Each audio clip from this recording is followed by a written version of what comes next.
Um, Good morning and welcome to Let's Have the Conversation. Today we will be talking about St. Patrick and really the issues on the disconnect for me between celebrating St. Patrick's Day as an Irish American and actually knowing the history behind St. Patrick and being Irish. So welcome. Tell me. Cool. Glad to be here. My name's Marin. I use she, they pronouns. Yeah, glad to be here. Well, you sent me on an awesome mission.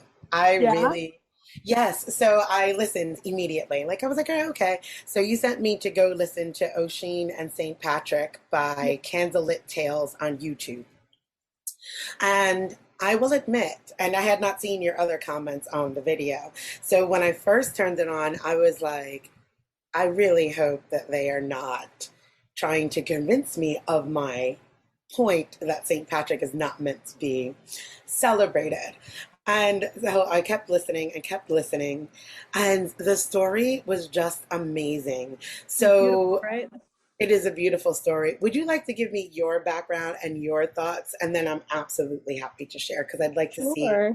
from where you're coming from. So, well, first of all, I'm Irish American. My dad's from Dublin. And I'm kind of just starting to learn about all of this stuff. We didn't really being like Irish, we don't actually really celebrate St. Patrick's Day in the house. It's like more of an Irish American holiday. But for this story, I don't know. I just found Candlelit Tales on Instagram, and they have a storytelling class. I took it. How I didn't want to interesting. take classes like online anymore for my semester, so I just didn't. And then I took one of their classes, and we just like I met the people who run their podcast, and I learned how to tell stories and like improvise with them, which was really cool. That's Um, awesome. yeah, they're so cool, and like they've got a lot of knowledge, and they've also like really open to people like pushing back against what they say because it's all about the conversation. Um, Absolutely.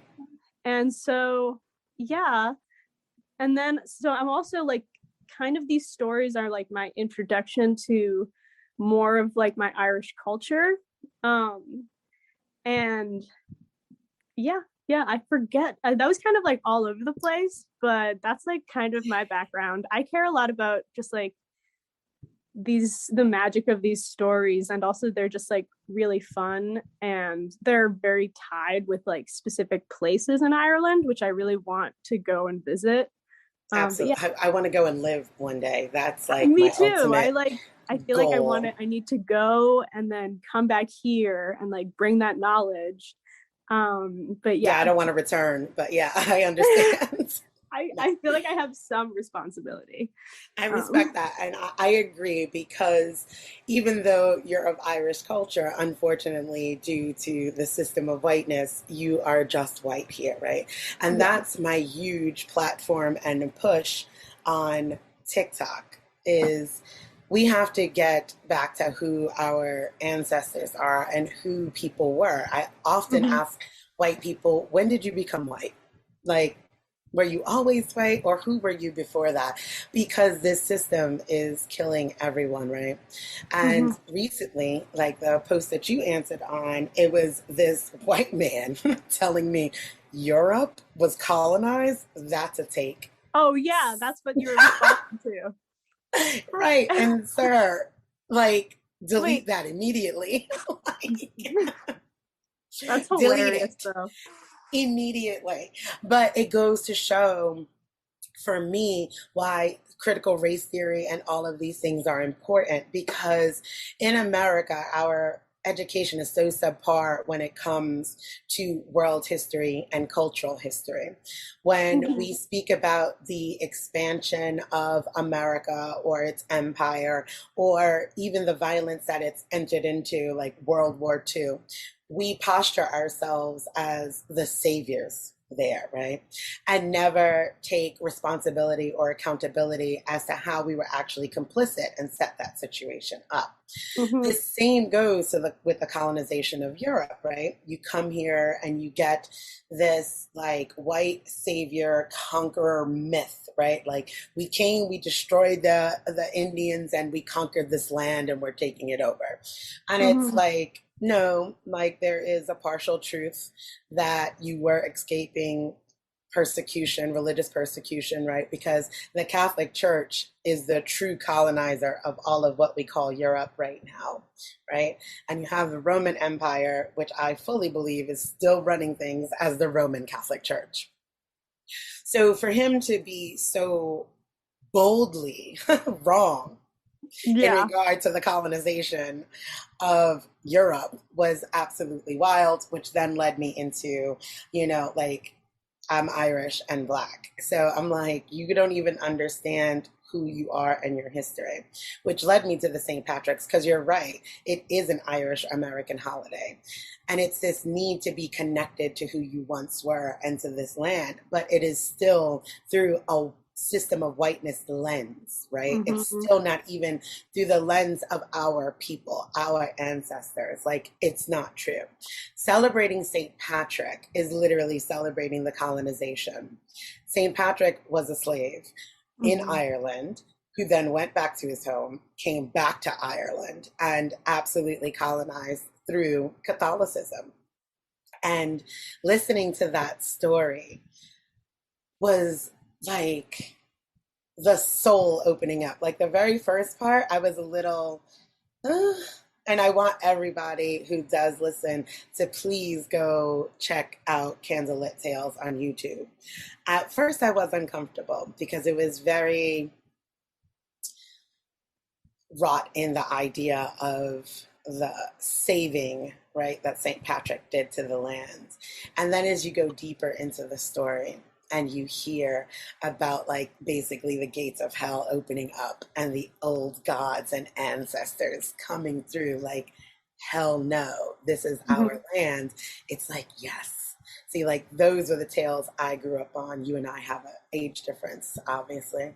But my mom, though she never fully said it, like older people, like they were like a silent type and kept things to their vest, but she told me like of the stories and folklores and that kind of stuff, and always reminded me that I came from good stock and your people are warriors and fighters. So hearing the story all the way through and not cutting it off, like literally that's what it was. It was like a breath. And for me, I feel like people like yourself who are going back and learning those old stories, learning of the history before the colonization, are doing just that, right? Opening the portals and allowing the truth to come back in. So on your journey, what's coming up for you? Because it seems exciting to me, at least.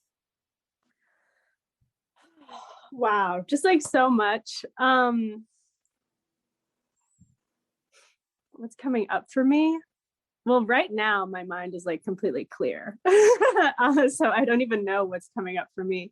I think um I often will like just have like a moment to just like have a tear, Right. like it's like, oh my God, just like discovering a new part of my culture that was actively stifled and erased by like English rule. And And so like, still is. I think and the still people. is. I mean, I still don't even know that. I haven't even Right. been there. I mean, I was there when I was a wee one, little Yeah. baby. Also, when you were talking about opening up, so I'm actually wearing a sweatshirt by an artist in Boston. Their name is Mitsuka. I'll show you the back. But when you said a portal, so it Oh, says, wow. the back says "Find my soul," and like it's a door opening up. And the hand with the portal swirl. Yeah, and then the front is calling all past lives.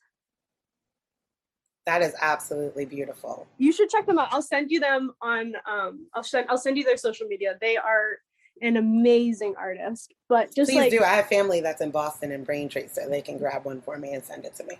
oh, totally. Okay, cool. But like a lot of, I guess, what comes up for me is kind of just this continual process of discovering new things and then like having that moment of like magic of like, this is all here and this is, and also it's like, for me, I personally have kind of always felt like this fire within me that was like partially stifled by whiteness and like Absolutely.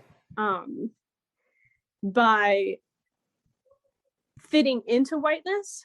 And then I learned about the history of when the Irish came to America, and I'm still reading. So it's the book of like how the Irish became white. I Became read white. like parts of it. And I'm still I'm a very beginning of this education process, but like learning about how it was an active movement. First, I mean, to oppress the Irish when they came here, Absolutely. but then to also see the need to include them in whiteness to keep the power. Correct. And to stifle the Irish revolutionary, I think is how they talked about it in the book, because all these really like revolutionary Irish people were coming to America. It's like, actually, if you are going to survive here, you need to be white. Correct.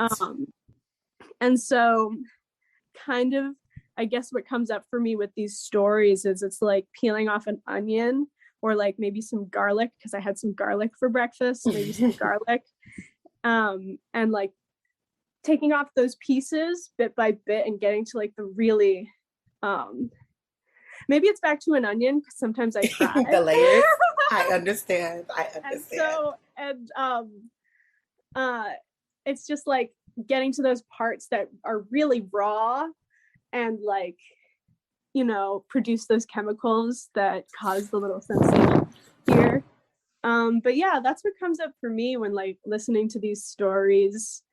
And then also there's some of the stories are just like just naturally kind of entertaining. And also it's like, so last night I'm staying at my girlfriend's place and the power went out, and so we actually were having candles around us. Lovely. And so we didn't know what to do, and so I decided to tell them this story, the Osin and St Patric story. And it was literally like magic. Just continuing that oral tradition around the candlelight. And I'm like, wow, just having some affinity with people right here. That was so beautiful. Yeah, I can imagine. It is like, so there was a president, I cannot remember, and I think it's FDR, that used to have fireside chats, right? And FDR. Yeah. And sometimes I still listen, well, years ago, I haven't recently, to OTR, which is like old time radio, where you could catch those fireside chats. And that tradition, that oral tradition, right? Like the storytelling, like that's something that the Irish are famous for, like the gift of gab, the Blarney Stone. The gift of the gab. Gift of gab, all of that. Like we could chat it up. It's probably why I really love this kind of forum for my work, right? Like I prefer it to be conversations because it is storytelling, and that can live on forever. And when the Irish were here and they came over and they were forced into these spaces and oppressed, you hear me? They wound up having to suppress those tales, right? Another person commented that she didn't even know that they were Irish until she was an adult. And that is like wild to me because that was a huge part of my identity. And being mixed, it was like when people would be like, oh, you're black and white. I'm like, oh, no, back that up. I'm black and Irish. We're not going to just be using that term white all willy-nilly on people, because having that cultural affinity, having that cultural awareness is a tie to who we all once were, to a land that still very much exists. And when there is that system of whiteness, right, and its only delineation is your complexion, it strips identity completely. like I said, this person who was like, I didn't even know we were Irish. Like my dad's Irish. I had no idea until I was an adult. And I'm like, that is such a grave loss. And for me, if I get white people to recognize like this system of white supremacy stole from you as well, us as descendants of slavery from the African diaspora are just the last in a very, very long line of colonization. This is not something new. Now, what makes the way they colonized Africa and the Africans that they took very specific and very different is chattel slavery. America took enslavement practices and said, hold my beer. That was the very first time that people in general were ever considered property. And that was literally only for the enslaved Africans. No one else has ever been property in the history of enslavement in the world. So it's like, that's a huge thing for me to deal with as well, trying to balance these two identities, right? Like I hold being Irish and a descendant of slaves in tandem because they are both very much a part of my story. And they are both amazing. Like there's insane parallels for me amongst the two groups. And they are both warrior people and survivors of a system that was meant to destroy us, right? And to squash and quell our stories and our history. So as a Black person who is discovering more of their practice here that was created from my ancestors in this land of like hoodoo and spirituality from that sense, and being connected to Celtic magic and practices, it has been such an amazing healing journey for me, recognizing these both parts. And that woke me up to recognizing, like I said, when you're just white and you don't know, there's nothing to connect to except the oppression of other people. That's it. It's a nationalist, white is a nationalist idea. And healing from that space, when you have people like yourself who are like, wait a minute, no, that's not true.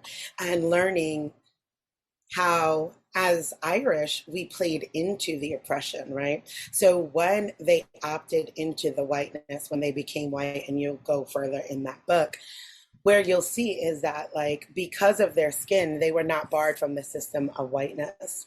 And so they became the oppressor by becoming police officers, by creating unions and keeping people out. And by all accounts, they could have, any of the ethnic Europeans could have stood with the already oppressed here in America, the indigenous people and the descendants of slaves. But coming out of such violence and colonization from their own land and having that scarcity, you have people flooding this island of New York City in droves, flooding Canada in droves from forced starvation, from violent, brutal attacks. And all they can move from is a space of scarcity, energy, and fear. So they opted into what was the easiest. Scarcity for me, sorry. It is. No, that's what it is for me, right? Like I deal in energy. So it's like, and multiple truths. Like I have to see all of the truths in order for it to make sense.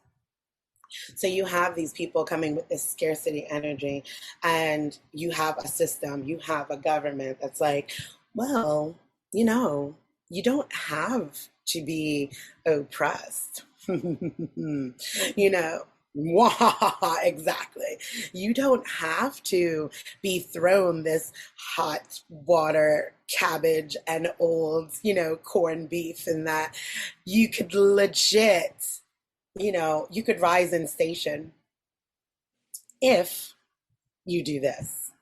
And when you look around and you've just come out of hell, it just is the easier way out. But then when you kind of backtrack it and you realize that it was selling your own self out as well. It was selling away your soul of your people. And that has got to be a reality that white Americans that came from ethnic European backgrounds get to in order to dismantle this system. Because when you connect to your own oppression, instead of this false American nationalism and conqueror myth, you will be like, no, we have to dismantle it all. I'm also interested in knowing what your dad thinks about your journey. Is he first generation Irish, or what's his background? He was born in Dublin. Oh, okay, you did say in the But beginning. my dad is Irish, and my mom Yeah. is Irish American. So my great grandmother came here. She actually, her funny random, but she was about to get on the Titanic, but then her mom, no, don't do it. And so that's, I guess, how I'm here. But so around that time, I guess the early 1900s. So it's like, I'm definitely Irish American on one side and then like Irish on the other side. Irish, proper Irish. Gotcha. So what does he think about your journey? Is he excited for you? And what does your mom think as an Irish American? Because it's a similar culture, right? Like my cousin is married to a proper Irishman. And whilst I can see the similarities between us all, how we came up, I could also see the vast differences, right? Like I don't pretend that I'm proper Irish. I can say I'm Irish American who came from proper Irish, but there are still differences, right? Because there's this knowledge of self. So what does that look like with your family dynamic? I think that they are very supportive of the journey, and he's definitely like my dad, when he was in Ireland, he was a part of like the Workers' Party and like like the lower levels of the remnants of the IRA. And then my great uncle Brendan was like a part of the IRA, I'm pretty sure. And I need to learn the history behind that because that can be a lot for some people. Just saying that is very heavy. Yes, absolutely. Some stuff happened that I need to educate myself on. And I want to go to Ireland to do that.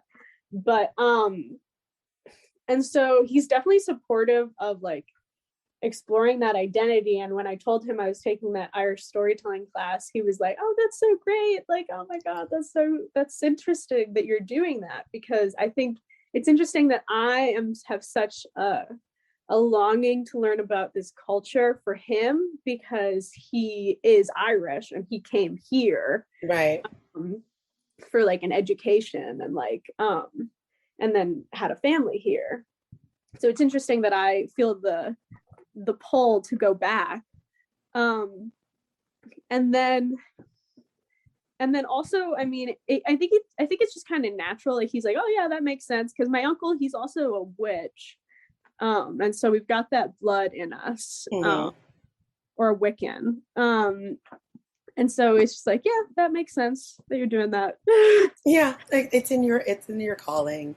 It is. Is he able to share with you, not anything of his involvement, but just of the land and the people that helps you on your journey? He hasn't shared too much about the land, but he's a writer, and he definitely has passed on some of the modern Irish writers, and like that's what he definitely feels is a very strong part of being Irish, is the like, I mean, the gift of the gab is a part of it, but also just like the written word, poetry, and all that stuff. Absolutely, very intertwined with my family's culture on my mom's side as well. Like Same. my grandparents met over a poem. Oh my God, I love this. Bro, you don't even know. Like, tell me the story. No, I love it. My mother was a writer. I'm a writer, and I would love to hear the story. Yes, please. Okay. So my grandparents met. My grandpa was throwing a party together, and he needed to find some girls to go to the party. And so he like contacted his friend. I think his nickname was Pickles. And so Pickles, like, he got a couple girls to go, I think 3. And then when they were picking them up, 2, I think one of them like dropped off, like, oh, actually I can't go. And that was like my grandma's friend. So my grandma was just like kind of going into this party like with not as much solidarity as she would have liked. Right. And so she went with my grandpa and my grandpa's friend to this party, and at this place called the Mousetrap. And so my grandma, being like kind of very small woman, like she's like, I don't know about this. I don't know about this. I seriously don't know. And so she kind of like has her book, and she's like a little bit like has her guard up, and but she goes to this party, and she like finds a corner and like sits down and like starts to read at the party while people are like, you know, doing their music thing. And my grandpa, he starts to tell like an epic poem to like the party as like a party piece or whatever. Yeah. And because my great grandma, like that's something she really instilled into him. She was from Ireland. She's like, we're gonna learn poetry and you're gonna tell it back to me. Absolutely. And so my grandpa was telling a poem to a bunch of ladies to show off, and the poem was called "The Hounds of Heaven." Nice. I like and the title. It's a cool poem. It's a really long poem. Personally, I don't really care for it, but I also love the romanticness. So he's telling this poem, and he's like, okay, and he gets about like 75% of the way through, and he's like, okay, actually that's all I know of it. It's all I've memorized so far. And my grandma steps up from the corner of the room, and she actually finishes the poem. Dear God, I'm in love. Like she amazing. Puts him in his place and like finishes the poem in like front of all of the ladies, and then he asks her for a dance, and they dance. Dear God, that is absolutely beautiful. And what a love story. That is. Yeah. And it's true, like prose and poetry is such a part of the culture, right? My mother was a writer. I write at every chance that I can get. Poetry was like my first love of reading, and my mom put that into me, right? And like the Grimm's Tale, and I passed that on to my children, and I have like all of the great Irish poets, because it is a beautiful way of connecting to the culture, even when you're so far removed from it, right? Like that's part of that ancestral healing, like cooking the food, traditional food, right? Reading some traditional prose and poetry and connecting with the ancestors. And that does create a really deep healing. And knowing these sorts of stories, right? And not having those tales, or having been placed into a country or brought or come to a country that forces you to suppress that, is violent in and of itself, right? Yeah.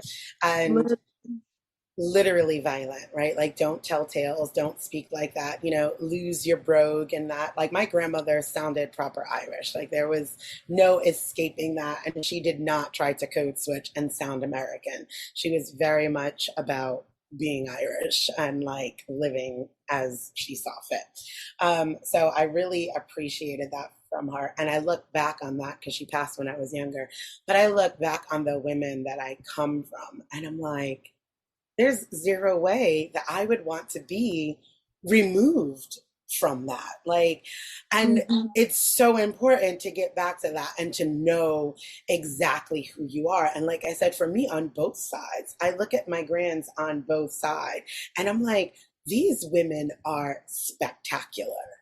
These women survived hell. And for me, that story of Osin and St Patric was that. The opening of that portal and the old gods coming through was like, yes, let the ancestors come back. Let them take back their truth, their story, their land. It does not belong to you. And for me, when you connect in that way, you can understand how the indigenous of America feel, right? Like, you have your own land, your own tales, your own deities. you don't need to co-opt and appropriate anyone else's if you heal. And that, for me, is a major goal with white people getting their Me too. ancestral healing, because it's so important. Because as long as whiteness as a system survives, it is going to constantly be violent. It will constantly oppress those that look like them and can fit into the system, and oppress those that don't even more, right? Mm-hmm. Through any violence that it can find, physical, systemic. And there's no way out of this trauma loop, because that's what it is. It's trauma, drama, over and over and over again. Like you said, like with your dad being in the IRA, that would be very triggering for some, right?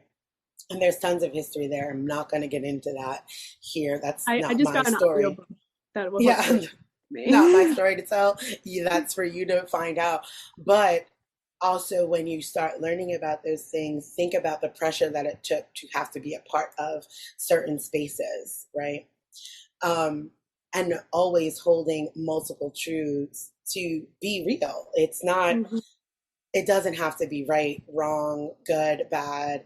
It can be multiple truths at the same time. And that's so important, especially in dismantling white supremacy, Mhm. because it's violent to, it's not even faithful to those who it's supposedly meant to protect.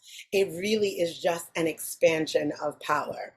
Like you Mhm. said, with, they became white, then the Italians, then the Greeks, then the Jewish people, and it's just expanding. It's that's why it's white supremacy, because numbers, right? So, like, as you start stretching out those numbers, and if you encompass all of these ethnic groups, you have the higher number to stay on top. But it's at the cost of your own history, your own self, and being violent to yourself. And oppressed people are going to oppress people. Mhm. So then they step out into the rest of the world and oppress as well.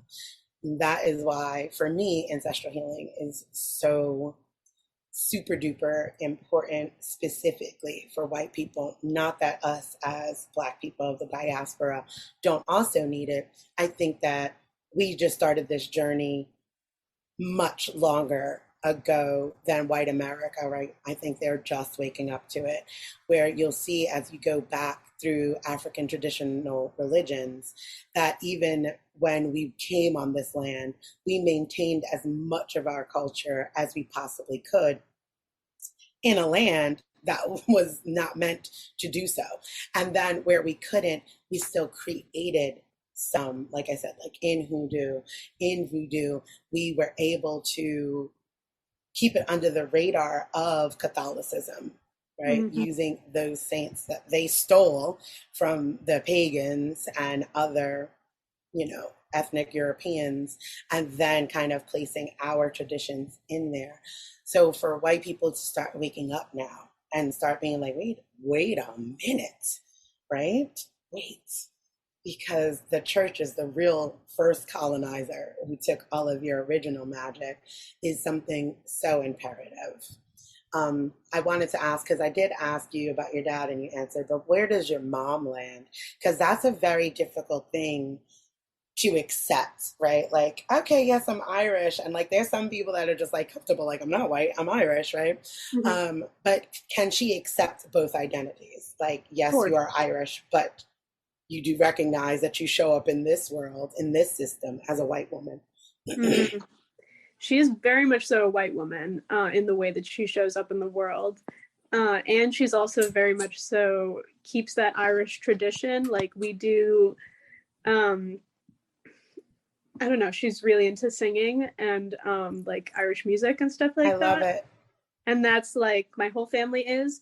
But also, I mean, and then we've got the bad parts of the Irish American. I don't know if it's I wouldn't call it tradition, but like when I said like the scarcity complex for me, because that is something that is so deep within her and all of my aunts. Like it's just so deep of just feeling like you don't have enough, Yeah.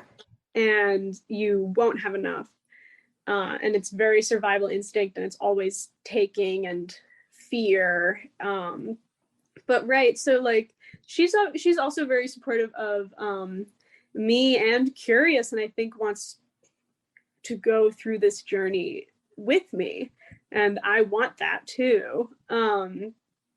That's beautiful. Yeah, and I think she's open to that. She just also, I mean, it's hard, but like there's some stuff that she still may not be able to hear fully from me yet, even though I may say it.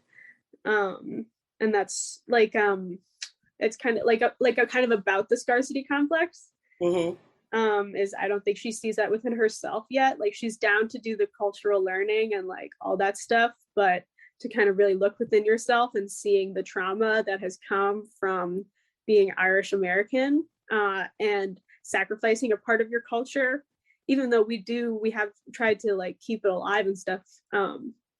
Like still, like even so, like my family also, we own like an apartment building. I think it has like 3 apartments, like a triple decker. And so also being like of a family of landlords and like continuing kind of, and like a mini oppressive system within owning property and renting it out to people, like right.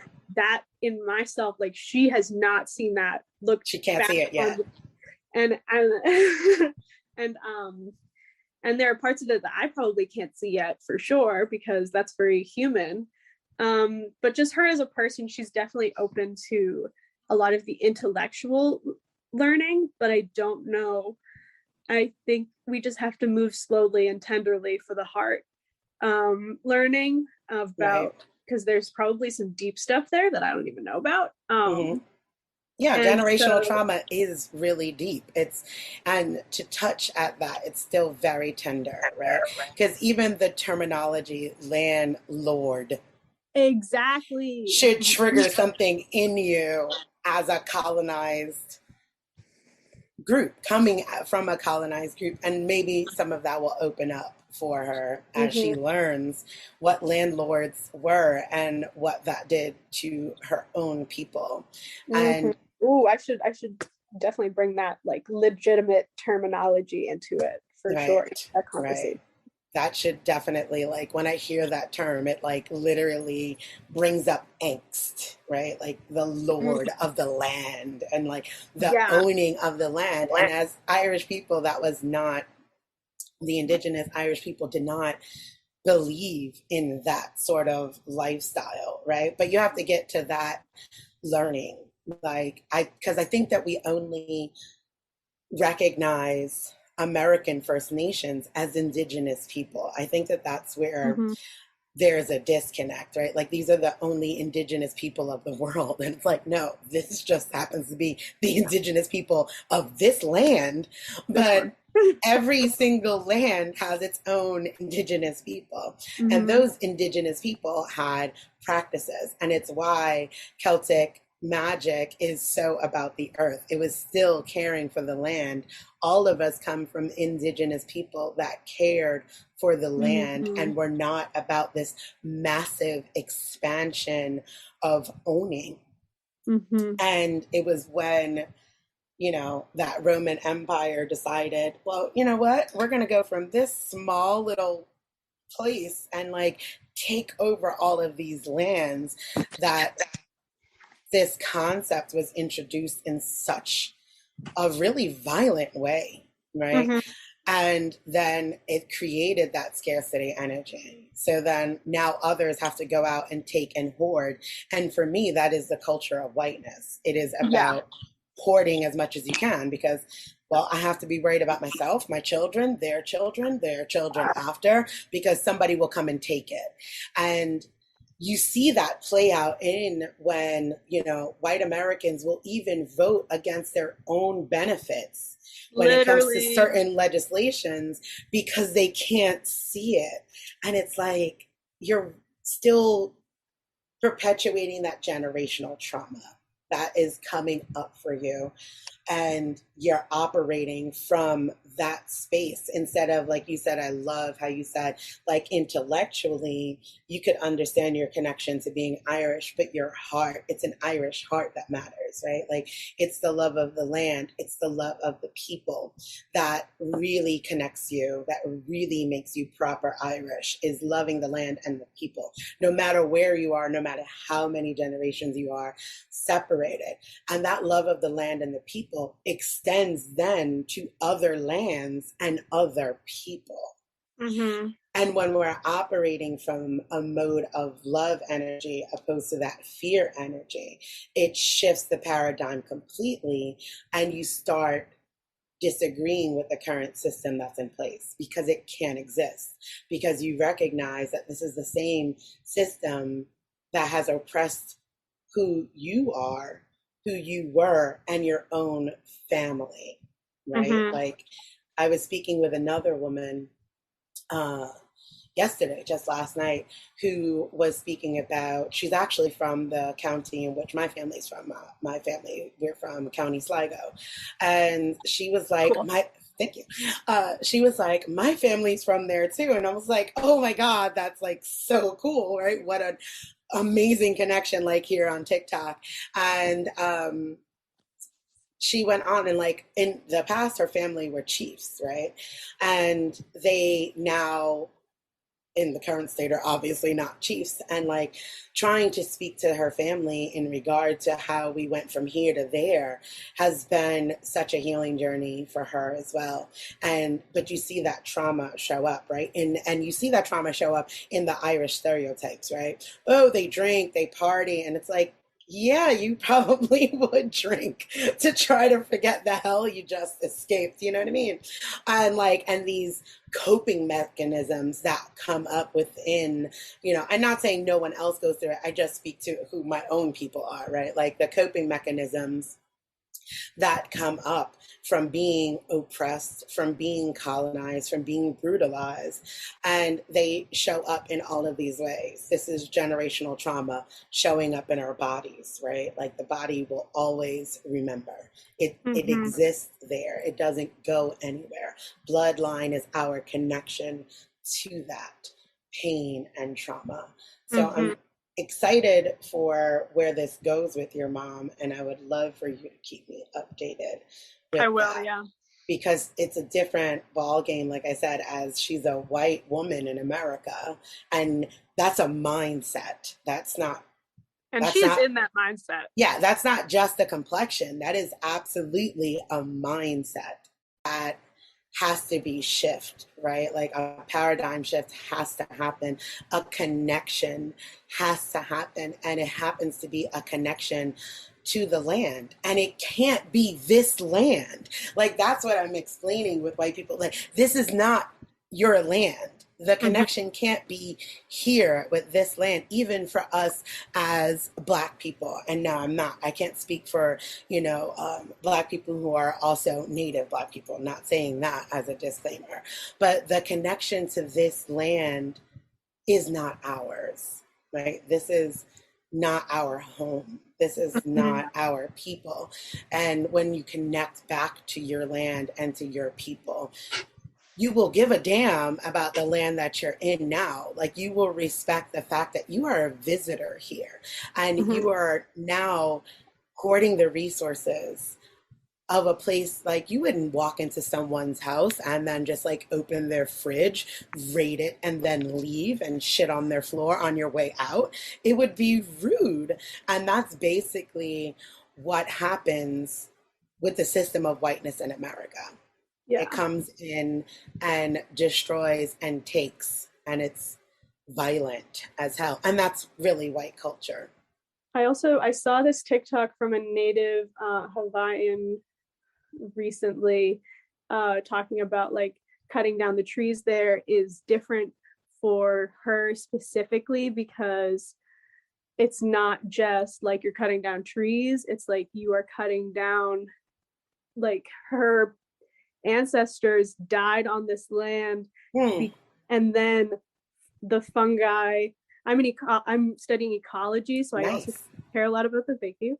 um and it's like your bodies fed the trees. Right. So these trees are you. It's not separate. Correct. Like you are the land when it comes to that point. And that isn't true here for us. And I mean, one of the amazing things that I love about the stories in all of the Irish mythology is like it's often tied to specific points in Ireland. Like Mm-hmm. they referenced a specific hill for where like Fionn McCool's homestead was or something like that. And Mm-hmm. it's like Oisin went back there and he like was searching for his father, and like it's different when you are indigenous to that space. And so that's like one of the reasons I feel such a pull to go back there. And just when you were talking, I had a lot of thoughts also about like the Fianna, Mm-hmm. and how they would live off of the land, and how they would like also be, they were like known as like the protectors of Ireland, like a band of warriors protecting. And it's just like, I don't know, it's so beautiful. And also I just had lots of thoughts, like I was writing down some stuff, so I was Yeah, moving around. share. That's what the um conversation is for. Um, Also, I have a thought on like trees, right? And like holding yeah. my mixed identity is it's very interesting that you brought up trees because I feel like that, like, so there's this conversation that needs to also be had between natives and then the enslaved Africans of Mm-hmm. America because we are very much a part of this land Mm. as well. Though it may not be our indigenous land, we did not come here voluntarily. And when you say trees, I think about that. Like where I live in Atlanta, I drive past like these oaks, and every time I see them, I'm like, how many ancestors hung from them? How Mm-hmm. many were tied, beaten, raped, abused under them? How Mm-hmm. much of my ancestors' blood has soaked this ground, has been buried in this land, and fertilized this earth, right? Mm-hmm. Um, and that's a conversation. But thank you for bringing that back to my attention because I actually had planned a healing journey and I want to. I'm still trying to get in touch with the family. There's a family that owns property here in Georgia that has like the largest oak like living. And I'm like, I would love to make like a trip there with like a bunch of people and like just sit at that tree and like pray, meditate, bring whatever people's higher powers and heal that space because each Mm-hmm. oak is tied to that oak, right? Because there's a lot of generational trauma for us here as Black people as well. And Mm-hmm. when our pain is dismissed within that community or our claims to this land is dismissed, it is also very hurtful. But that's not the conversation for here. But thank you for bringing that to mind. I turn it back Mm-hmm. to you to Yeah, discuss your like, notes.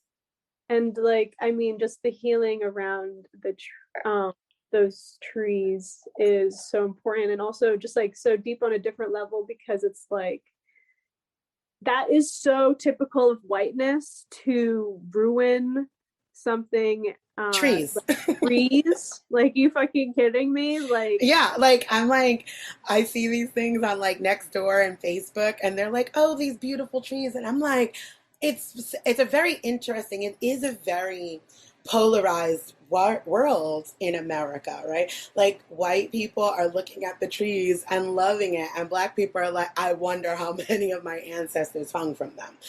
yeah, Um and it's not a realization that white people often connect to. And no, we don't. that's my point is that it's the disconnect from your own land. Like if Mm-hmm. you were connected to your land, if you thought about, like you said, I love that you know, speaking about it from an ecological standpoint, like if your ancestors blood, body, suffering Mm-hmm. fed literally that oak tree that you're like, oh, what a lovely tree. I don't even want to have picnics under trees in the South. Like it's Mm-hmm. literally a traumatic event. Mm-hmm. And I used to love, I'm from New York City. I used to love picnicking under trees, and not saying that it didn't happen there, but saying that the South is obviously well renowned for its brutal treatment of Black Mm-hmm. bodies and its violence against Black bodies. I And sitting know. at a tree in the South is honestly traumatic. But again, I turn it back to you. So that. Um, before we move on, I definitely also want to send you this webinar I went to with at the Arboretum. Um, it was like 3 weeks just celebrating pecan trees. And there was she talked specifically about and went through just an account of multiple, some of them were enslaved people, and they were also foragers and just naturalists in themselves. She was talking about them as just very educated people on the land. Mm-hmm. And she also talked about the history of the violence tied to pecan trees, and but also how they used the fruits from the trees to survive and like also escape or like to hide in them. But I'm going to send you that. That's for definitely a different time. Please do. That sounds very interesting. I think that I hopefully that helps you in your journey. And but yeah, and I guess also just kind of thinking about when you were talking about coping mechanisms of oppression, and obviously drinking kind of came into it. That was one of the notes I wrote down because I also Mm-hmm. family of alcoholics. Like I my think most, it's an unfortunate true stereotype, yeah, right? it Like a lot of is. stereotypes are based in truth, and we have to kind of Mhm. recognize that and then recognize the cause of that. Yeah, Continue. Sorry for cutting you off. and so right now I'm quitting weed right now. So it's not like alcohol, but I notice how I will use that drug to escape and not feel my feelings. And Mm-hmm. so very similarly, my grandparents would use it to escape and not deal with the responsibilities that they needed to do, and would like neglect their children. And so I've just also been thinking about in my journey of hopefully letting go that instinct, literal instinct to drink or do drugs when you're even just bored. Like Yeah, it's just raining outside. It's so fucking boring today. Like I just want to do something. Um absolutely. and like um I don't know. It's definitely not easy to let go that instinct. And so I don't think it's going to just be like that. But like, that was just definitely something I was thinking about is, and also just like, I wonder like what part of the tissue in the body that lives in, or like where that comes from. Cause like, that's so deep in Irish history. Like, I mean, um it literally, like a part of being Irish was resisting colonization. Like when Absolutely. it came down to it, like that's in your bones. And so there's a part Correct. of me that is so incredulously surprised. I don't know if I used that word right, but like I I mean, I was understood what you were saying. So for me, that's effective communication. the communication was there. That's all that um matters. and that's what my mom says too. And Oh, so wait, where was I? Oh, I'm just so surprised that Irish people did, like, I'm surprised and I'm not surprised that they sacrificed that part of them to resist colonization and resist oppression when they came to America. Like I get it because they were so beaten down for I mean, it took a centuries. while. It didn't happen You're right. instantaneously, right? Like they didn't get off the boat and be like, okay, Right. fair enough, we're white now. So You're I don't right. want You're to make right. it seem like that either, right? But like you said, beaten down is a very good word, right? Like it's exhausting. It's if you get out of one abusive relationship and then you go flee to somebody else and they're like, hey, I'll help you, come stay with me. And then they start kicking your ass too. It's like, oh my God. I'm like, where do I go? Like, what do I do at this point in time, you know? And it's like, if it's not as bad as the other one, you may stay a little bit longer, right? Like, you know what? Mm-hmm. This is just kind of what I have to do. It's just survival, right? And we're right Mm-hmm. back at fear and survival mode and scarcity mode. So I don't want to perpetuate like they came over here and jumped straight away into whiteness, because they didn't. They resisted as much as they could, you know? They kept, you know, whatever traditions that they could. But when they realized that there was power within their system of whiteness and they could do that, they brought it over. They brought, you know, their, like, because remember, again, they were already colonized, right? So like the Irish that came over here were not the Celtic mythologists. They weren't the Irish pagans. They were already colonized. They were already the Irish Catholic by that time, right? So they came over as a conquered people. So they had already accepted some level of colonization. Mm-hmm. So to come over then, and what the hell are they going to do? What were they going to become? They had already been colonized in their own land. So okay, well let's just keep the party rolling, kind of thing. Let's do what we learned how to do. Right. So now, you know, they're establishing the Catholic Church here like it's going out of style. I mean, look at it. Like people who aren't even Catholic go to Catholic schools, right? Like Mhm. if that's not indoctrination and nationalism of the Roman Catholic Church, I don't even know a better explanation, especially like I said, I come from New York City and that's home of the immigrant, right?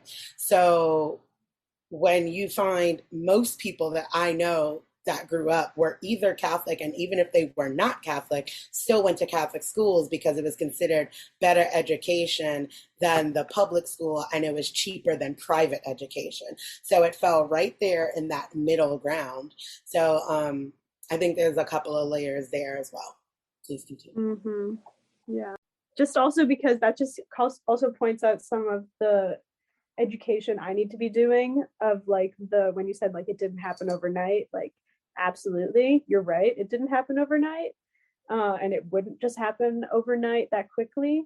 I guess maybe another thought I had earlier on when you were talking about holding multiple truths.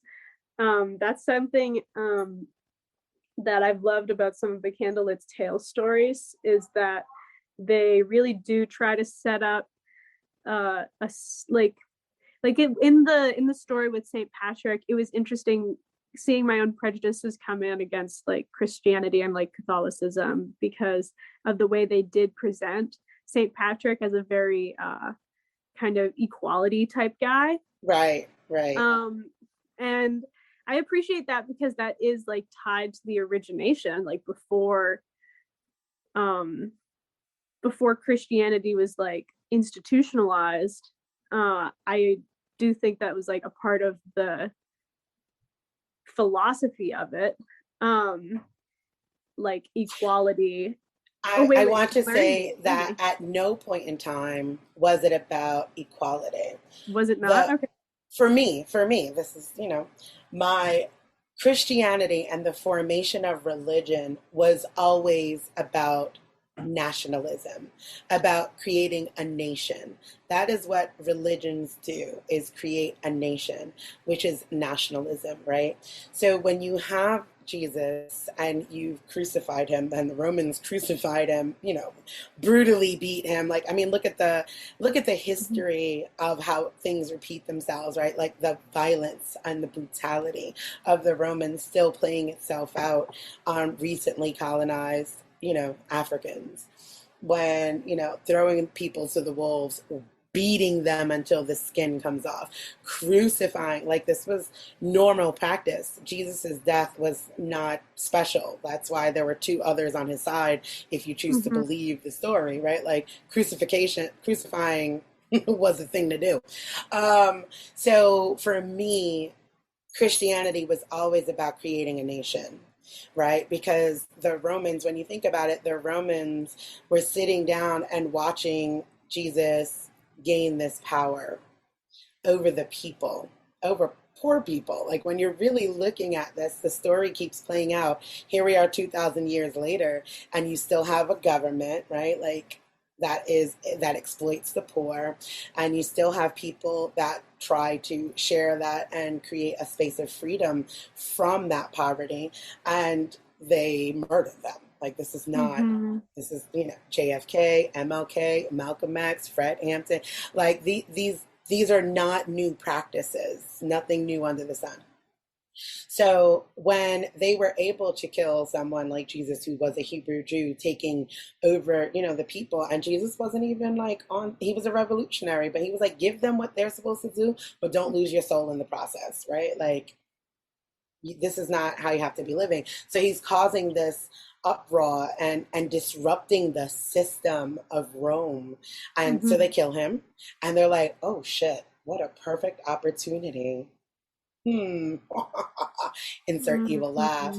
to take over this person, co-opt it, appropriate it, and make it ours, and Mm-hmm. expand, right, the reach of the Roman Empire. So now you have the creation of the Roman Catholic Church and the worshiping of Christianity. And that Mm-hmm. created a nation of people through religion. Now we're Christians.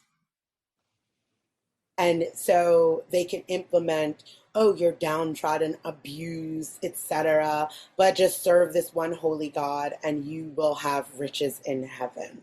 And they Mm-hmm. distract you from what's kind of going on. So for me, religion was always created for nationalism. And Mm-hmm. you see that play out inside of white supremacy, right? Like, it's really Christian supremacy, like the one Mm-hmm. true God, the one nation, indivisible, under God. That Right. is nationalism at Yeah. its core. But continue. I am also thinking, like, before I guess, I'm also one of the only people in my family who didn't get confirmed, so I'm not extremely well Interesting. educated. Yeah, just the divorce, it just like timed up, so it just like skipped me. So Gotcha. I kind of got lucky with that, maybe. But I made it through um, all my sacraments. You got lucky. No, it's a lot of uh, work. it's a I lot of keep. work. I really enjoyed the rituals of Catholicism, and in my own spirituality practice, I put them into place. But when you really start paying attention to it, it's literally the rituals that I took over from pagans. If you really want to be interesting and have some little fun facts, get you a Catholic calendar and trace all of the Catholic holidays to their original people, and you will see how it colonized and took from those people. That's cool. I'll do that. Yeah, absolutely. It's very, very interesting I to see guess the I was also correlation. thinking about before Christianity even became Christianity, before the Romans co-opted it, before it became a religion, as you are talking about it, when even before it was, and so like when it was kind of back with just Jesus. So this is also me talking uneducated, whatever. Please stop calling yourself uneducated. Like, Okay, I will. we are conversing, we are learning, and we are all True. on a journey. Like, That's and definitely education is true. another colonized idea, right? Like, when you had people philosophizing and sitting around and just chatting, like, Making me feel like I can't speak because I'm not the most educated person on the right.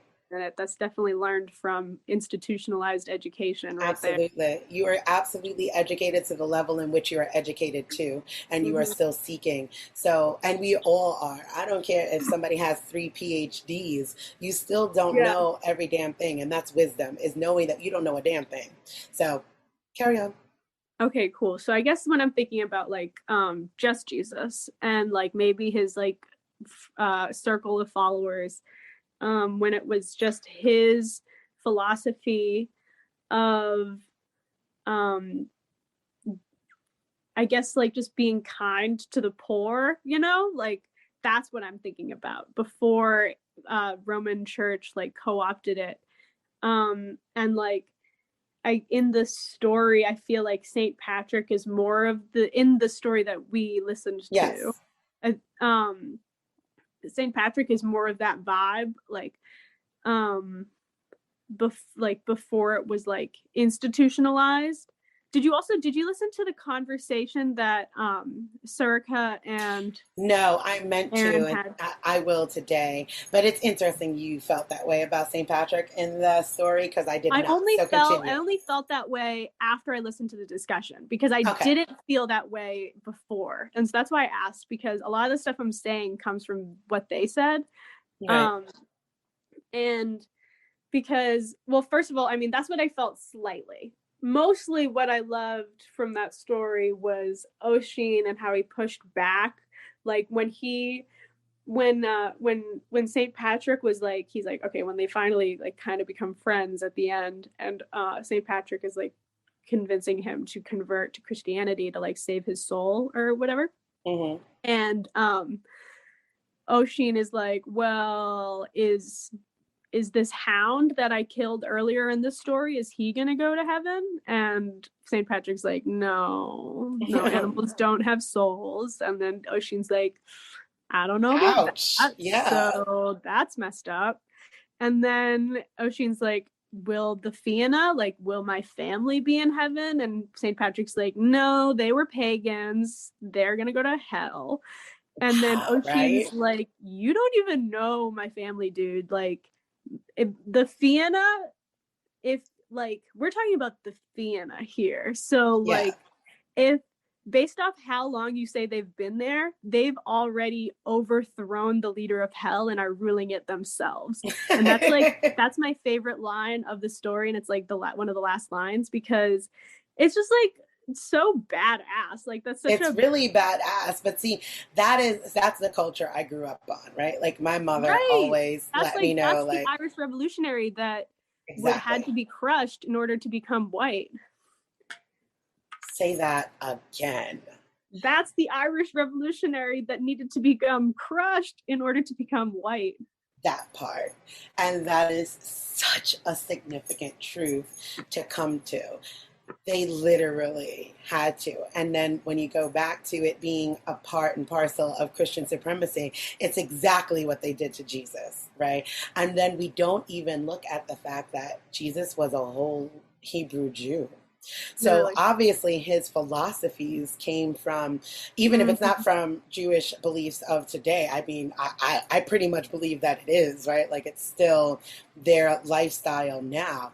Like being Jewish is an ethno-religion. It is a part of their life, their ethnicity. It is not simply a thing that they do. It is a lifestyle that they lead. And you saw that in the story of Jesus. And they were like, this is not going to work. They had to kill the revolutionary and make him white. Mm-hmm.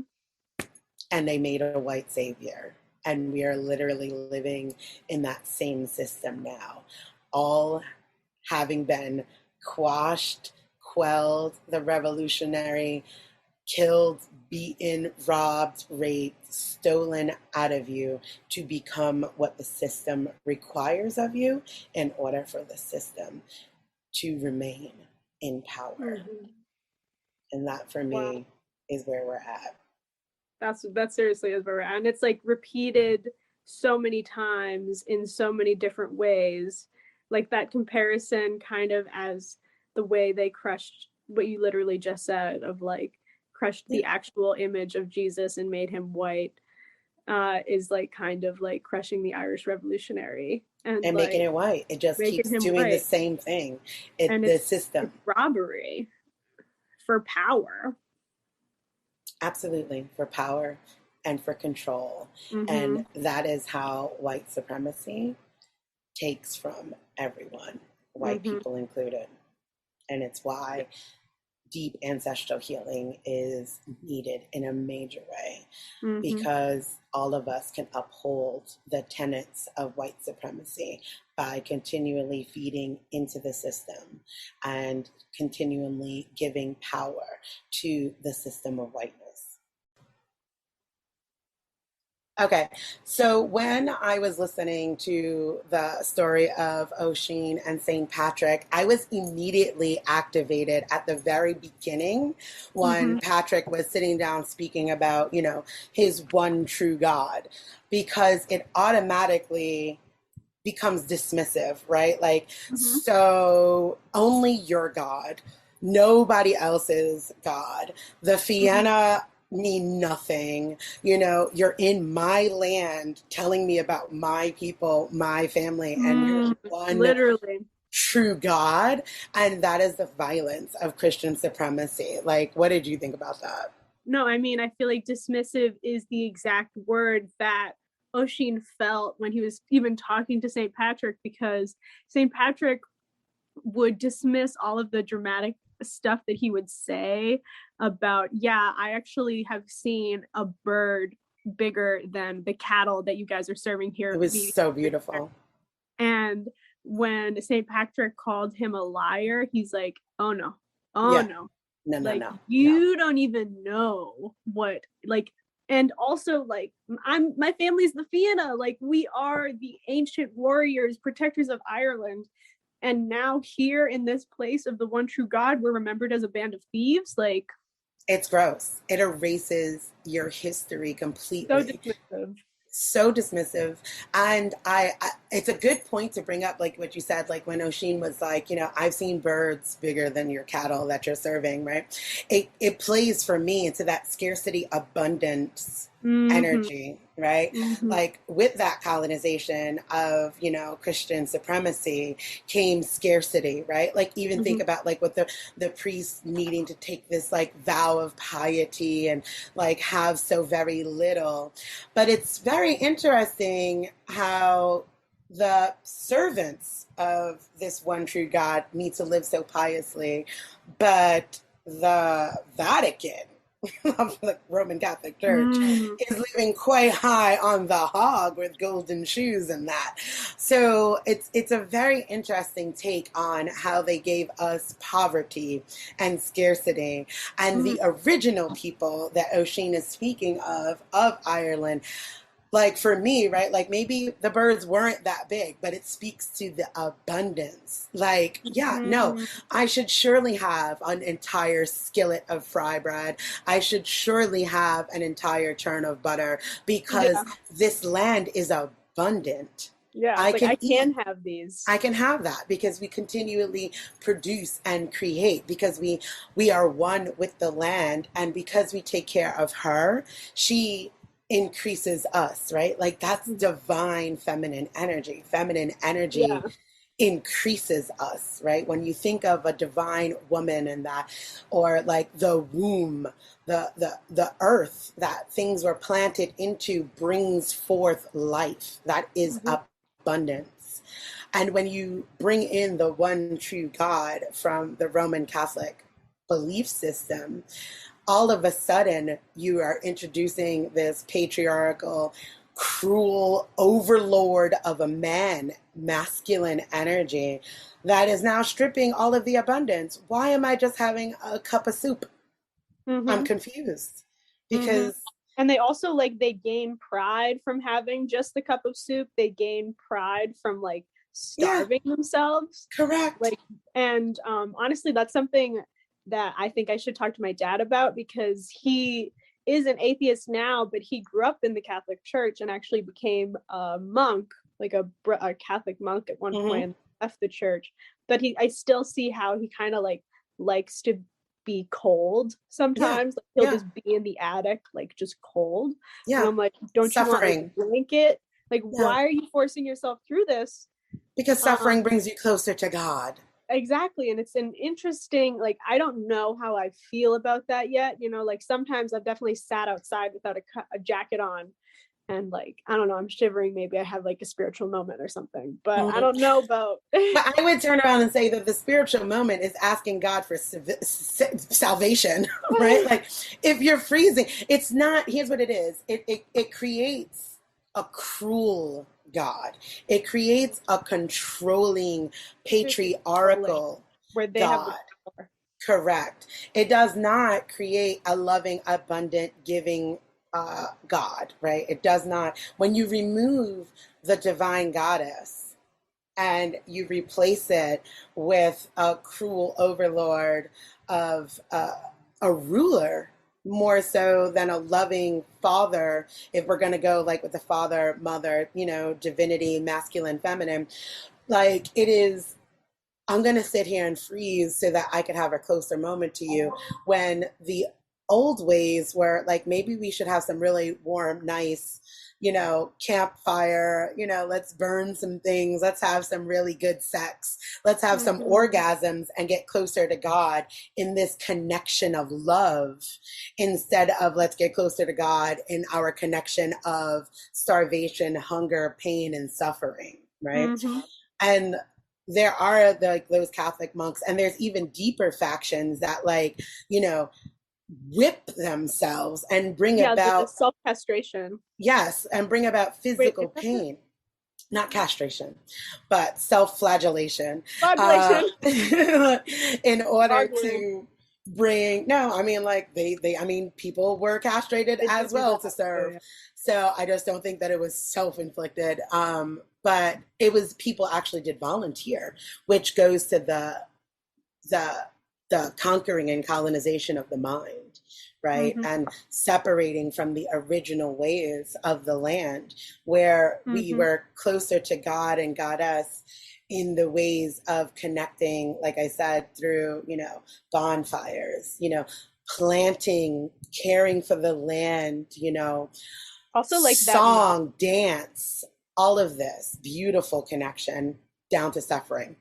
Yeah, and like that knowledge of knowing how to be abundant with the land, because, or at least in the story, because when St. Patrick called Oisin a liar after he said that about how he's seen a bird bigger than like the cattle, he like did this elaborate process to like summon these birds that were huge, and then he like raised or like trained a hound to like catch the bird. Like that knowledge of the step-by-step process of summoning those birds. That's conjure. That's is conjuring. That is magic. Like, just like passed down knowledge. I think that's also kind of like tied to like that indigenous knowledge of like being so in touch with the land and being there with your family for like eons or whatever. And just like, and then it was so funny when he like showed him this bird. He's like, St. Patrick, how big do you think this bird is? And St. Patrick's like, that seems to be actually bigger than one of the cattle that we have here. Right. And to imagine imagine calling yourself a Catholic or Christian at the time. It was Catholic, but imagine calling yourself a Christian and believing in the miracles of God. No. Sorry, my bad. No worries. Imagine calling yourself a Christian and seeing that miracle happen before you and still not believing. Literally. It's very interesting when you start dissecting indigenous practices from any land. Specifically we're talking about Ireland and Irish myth and lore. And I really don't even like to call it myth and lore, because then it still makes it seem like it's like this falseness, right? Like, but when you're talking about Irish traditions, and like you could see this happen before you, still be dismissive of the magic of the people and the land there, and then still want to not believe that the magic that they possess comes from a God as well. Maybe it's not your God, but why would you want to kill that? Why would you want to say, no.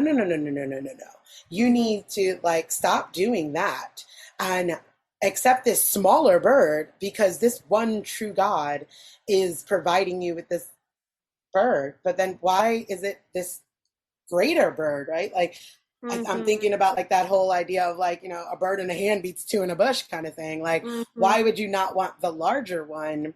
And why would you not want the gnosis, the knowledge of this magic? And we could always live abundantly because we can conjure this up for ourselves. And it is so insidious, like that Christian supremacy. So that was like a main part for me in the story of Osin and St Patric. And like you said, like calling him a liar and rebranding the Fianna as bandits and thieves instead of telling their true story of being protectors of the land Mm-hmm. is colonization at its core. Like, I can't even think of Yeah. another I feel like description of it. it's also like the process of convincing the surrounding people that the land is not abundant, or at least that's what's been partially for me. Like I used to think that Ireland, like, oh, the land's not must not be fertile or something there. Like Right. I was not educated, like, oh, why are these people having a famine? Or like, I didn't know the actual Yeah, things the that were British are going stealing on. it. Oh. And then it's like actually they were so Ireland was so abundant, like that's why it was colonized by the British. And so that's kind of like, or at least like with St. Patrick in that story, like finding out that you were wrong about this. And actually that story that we listened to is 18 minutes. There's like much longer versions of Oh what no, Ocean. I listened to like the 45-minute one. Oh, you listened? Which one was that? Oh my It's there. gosh. Yeah, no, it's there. You need to listen to that Whoa, I one. listened to I a did shorter not. one. No, ma'am. I listened and it was like 40 minutes long. I will send you the Whoa. link to it. Yeah, do it. And because, like I said, I guess that's where, like, because for me, like the first like 15 minutes, I was completely and utterly activated. And I was like, surely this person did not send me this, like, to Wait. dismiss what I was saying Oh my God. about What did celebrating St. Patrick. I'm Well, so curious on what you listened to, because this I is am so going to have to funny send it that to we you. we have different resources right now. Absolutely. And it came from the same place. It came from there. They redo the stories Right. I scrolled as is through tradition. there and I'll look. I did scroll through because I had not seen your notification with the YouTube link that you had sent. And I just scrolled through until I saw Oisin and St. Patrick. And the one that I listened to was like 40 minutes long. So it was Wow. about 15 minutes of St. Patrick kind of just blabbering about like faith and like the one true God. Whoa. So it That's was so different. Okay, so in the story that very I listened activating. to, it started with Oisin meeting a woman from Tirnanog, Neve. Oh, And no. oh my God, you need to listen to that story that I sent you, because he goes to Tirnanog, which is like the other world, like the Yeah. land of the mist. And he is there and like has children there, and he accidentally spends too much time there to the point of where when he goes back to Ireland, his entire family is dead, and like probably hundreds of years has passed. But yeah, and there's like a whole bunch of symbolism about like a white horse and like when he gets off the white horse. Oh my. Okay, I will go back and listen to that. I am sending you this link right now because this was an hour long. Wow. And like I Also, said, it was like 15 minutes of St. Patrick banging on in the beginning in regard to like the one true God in that. And I was like, oh surely, no, they did not send me this. And like, I'm literally talking about how I don't celebrate St. no. Patrick's because it's the colonization of my Oh my people. God, And I was like, no. I was like, but I'm going to give it a chance. I'm going to give it a chance. And That's I nice that you sat gave it a through it. chance. I did. And I was like, but I'm going to give it a chance and I'm going to That's listen to the honestly, story. I, And it turned out to be lovely. But I did place this link here in the chat. But it was very interesting. But I will listen to your one that you heard too, because I did not hear about that one. yeah, that one's a nice. It's going to be short and sweet in comparison to the one that you listened to. Okay, I'll check that one out too. But this one, listen to it because, and it was meant that I listened to that longer one, right? Because it was really, because I do really like the multiple truths idea. So it was, though it was activating hearing Patrick bang on for about 11 minutes. Oh my God. And you thought that's how I thought about St. Patrick? Correct. So I was like, okay, I had to breathe. No. and settle in. And I was like, I'm going to trust that this is not what this person intended. And so I listened to it and I continued. I paused for a moment because I needed to gather myself from being activated in it. And then I was like, okay, let's go. And I finished it. And like I said, it was about an hour long. So it was really, it goes even more in depth. And I will share that when I share the podcast as well, because it goes more in depth onto both sides of these stories, right? And it kind of goes into the tale of how Oisin is living with St. Patrick in the New Ireland, and and kind of living in this scarcity that has now been created, because I guess like when you said when he left, there was this, the Fianna's running everything, there's abundant land, the indigenous Irish are there, right? And he comes back and it's like this scarcity and we're living under Roman rule, right? Because I think like going back to what you said where the British colonized prior to the British invasion, pun intended, that prior to the British invasion, Roman Catholics colonized, right? Like, because Catholicism was introduced well before British rule was. And really, I believe that the Romans really just rebranded themselves into Britain, because at one point in time, Britain was a part of the Roman Empire. And I believe that as things fell off, they maintained their power within Britain and within the Roman Catholic Church. But that's just my belief. Right, like, because if they colonized Britain, that means they were in power. So it was quite easy to just now, because that's what supremacy does, just take upon the identity of the Brits, right? And so they remained in certain places that they could have a stronghold on, and Ireland being one of them. And the Roman Catholic Church was, the seat and the start of it all. And it still lives today. I mean, the Vatican lives by its own rules inside of an entire country. There's zero way that you could explain to me that that's not an empire. And they call themselves the Roman Catholic Church. So it is absolutely the seat of Roman power that still exists within the world today. Mm-hmm. So yeah, that was my thoughts on the story of Oisin and St. Patrick. And I'm so glad that you introduced me to them, because I will be listening like fireside chat style with my children. Well, Mirren, thank you so much for being on Let's Have the Conversation. These sorts of talks and chats are super important to me. I believe that conversation is a true connection and a way to get to our healing collectively. So thank you for being a part of that with me here today. Thank you so much for having me, and just for creating this space to talk about and like just create these conversations, continue peeling back these layers of white supremacy that are within all of us. So thank you so much. Absolutely. Thank you. It's all shadow work, love.